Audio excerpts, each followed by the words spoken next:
एक बार एक अमीर व्यापारी एक बौद्ध भिक्षु के पास आता है और कहता है, भंते, पिछले कुछ समय से मैंने अनुभव किया है कि मेरे अंदर चिंता, क्रोध, लालच और घमंड जैसे मानवीय कुविचार बढ़ते जा रहे हैं। इस चिंता, क्रोध, लालच और घमंड की वजह से मैं अपने व्यापार में भी लगातार असफल होता जा रहा हूँ और मेरे प्रतिद्वंदी लगातार मेरे से आगे निकल रहे हैं और ये बात मुझे और भी गहरी चिंता की ओर घसीटे जा रही है।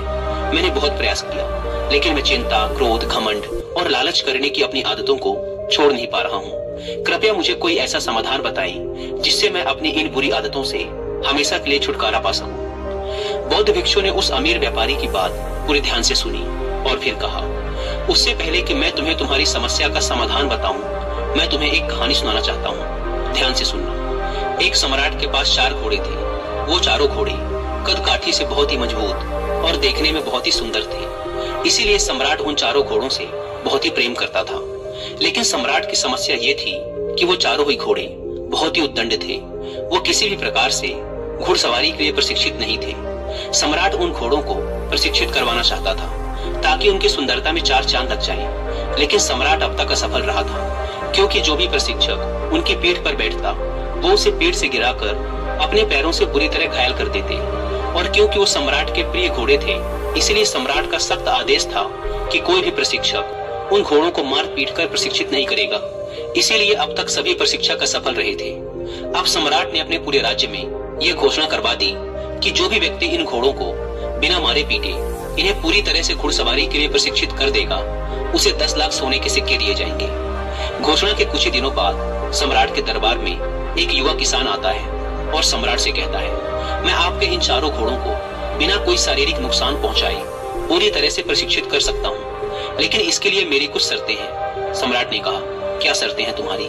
किसान ने कहा, मुझे इन घोड़ों को प्रशिक्षित करने के लिए 1 वर्ष का समय चाहिए और साथ ही इन घोड़ों की देखरेख व खिलाने पिलाने की सारी जिम्मेदारी मुझे दे दी जाए और मेरे रहने की व्यवस्था भी इन घोड़ों के साथ ही कर दी जाए। सम्राट ने कहा, ठीक है, तुम्हारी सारी शर्तें मान्य होंगी।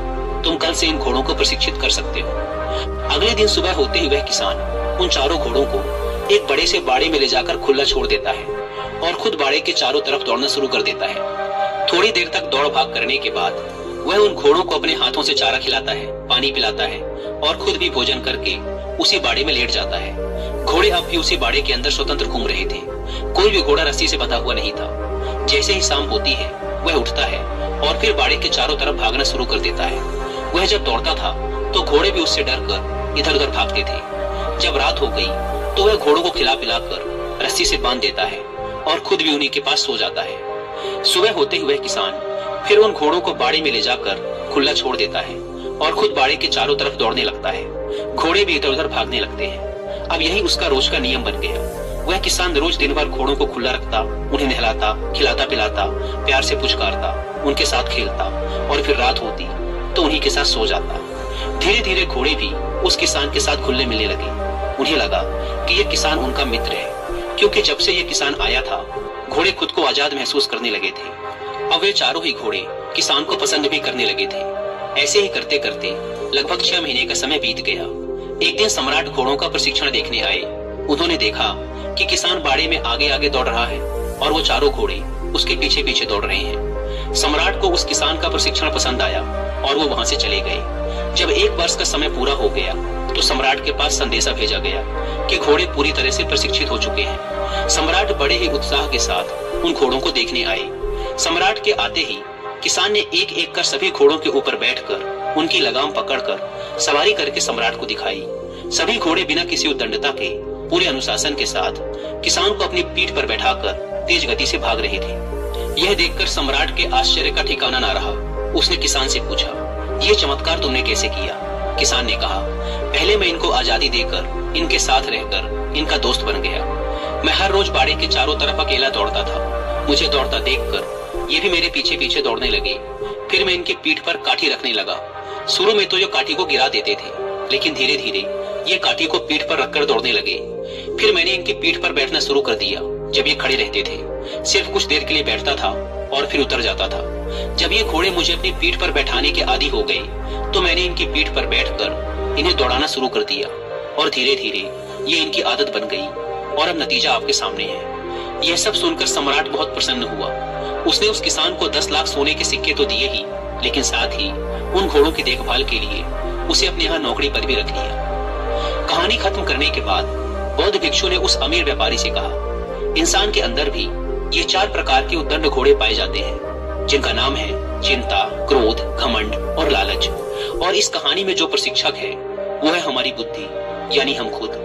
तुम्हें अपनी बुद्धि के प्रयोग से अपने मन के इन चारों उद्दंड घोड़ों को लगातार प्रशिक्षित करते रहना चाहिए, ताकि ये तुम्हारे काबू में रह सके। लेकिन इसके लिए तुम्हें पहले इनसे दोस्ती करनी पड़ेगी, यानी कि इन चारों की कार्य प्रणाली को समझकर इन पर लगाम लगाना होगा, और ये धीरे धीरे ही संभव होगा। तुम अचानक से इन्हें अपने बस में नहीं कर सकते। जैसे कि पहला उद्दंड घोड़ा चिंता। चिंता करने से समस्या और उलझती है, जबकि चिंतन करने से उसका समाधान निकलता है। ये बात अपनी बुद्धि के द्वारा तुम्हें अपने उद्दंड मन को समझाने का प्रयास करना चाहिए।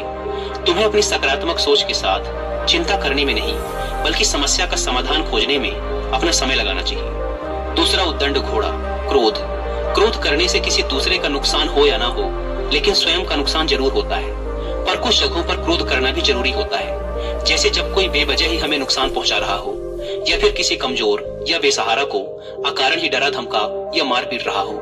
लेकिन कब, कहां और कितना क्रोध करना है, कब करना है, कब इसे नियंत्रित रखना है और कैसे नियंत्रित रखना है, यही सारी बातें अपनी बुद्धि से धीरे धीरे इस क्रोध नामक बेलगाम घोड़े को सिखानी चाहिए। तीसरी चीज घमंड। घमंड और आत्मविश्वास के बीच एक बहुत ही पतली सी लकीर होती है। इसे सिर्फ मैं ही कर सकता हूँ, ये घमंड है। इसे मैं भी कर सकता हूँ, ये आत्मविश्वास है। तो घमंड और आत्मविश्वास के इस अंतर को अपनी बुद्धि के द्वारा अपने मन को समझाना चाहिए। और अगर किसी को अपने धन, ताकत और सुंदरता का घमंड है, तो उसे अपनी बुद्धि के द्वारा अपने घमंड नामक घोड़े को यह समझाना चाहिए कि मुझसे पहले बहुत से लोग हुए जो मुझसे भी कई गुना ज्यादा सुंदर, बुद्धिमान, ताकतवर और धनवान थे, लेकिन आज वो सभी मिट्टी में मिल चुके हैं। यह सब स्थायी नहीं है, यह सब हमेशा नहीं रहने वाला। इस बात को अपनी बुद्धि के द्वारा हमें अपने घमंड के घोड़े को समझाना चाहिए। और चौथा कुविचार लालच। लालच ज्ञान का हो तो अच्छा है, लेकिन अगर लालच अज्ञानता का हो तो बुरा है। लालच ज्ञान से, बुद्धि से, अपनी मेहनत और ईमानदारी से धन कमाने का हो तो अच्छा है, लेकिन अगर लालच चालाकी से, धोखे से, जल्दी से और गलत तरीके से धन कमाने का हो तो बुरा है। यही फर्क अपने इस चौथे घोड़े को यानी लालच को अपनी बुद्धि के द्वारा समझाना चाहिए। अंत में बौद्ध भिक्षु ने व्यापारी से कहा, मेरी इन सारी बातों का अर्थ केवल इतना है कि अगर तुम अपने अंदर की बुराइयों को खत्म करना चाहते हो तो तुम उन्हें समझकर धीरे धीरे अपनी बुद्धि के द्वारा उनसे छुटकारा पा सकते हो। इसके बाद बौद्ध भिक्षु ने अपनी आंखें बंद कर ली और वह अमीर व्यापारी उनको प्रणाम कर वहां से चला गया।